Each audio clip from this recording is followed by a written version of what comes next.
పూరా లోకల్. మాజీ మంత్రి బీఆర్ఎస్ మేడ్చల్ ఎమ్మెల్యే మల్లారెడ్డి మరోసారి వార్తల్లో నిలిచారు. మల్కాజ్గిరి లోక్సభ నియోజకవర్గం నుంచి బీజేపీ అభ్యర్థి ఈటల రాజేందర్ విజయం సాధించబోతున్నారంటూ వ్యాఖ్యానించారు.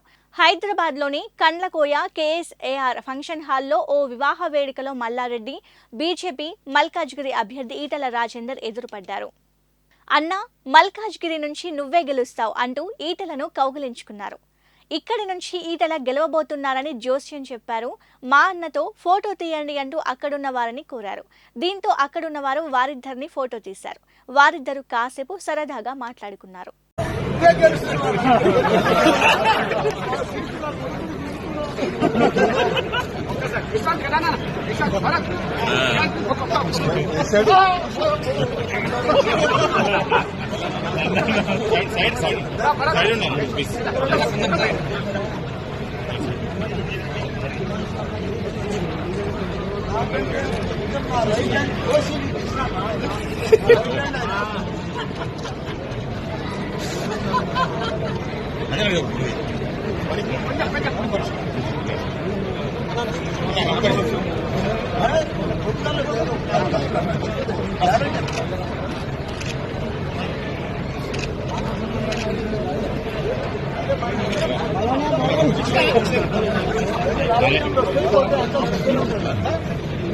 నేను ఎప్పుడు మళ్ళీ ఎప్పుడు మళ్ళీ ఎప్పుడు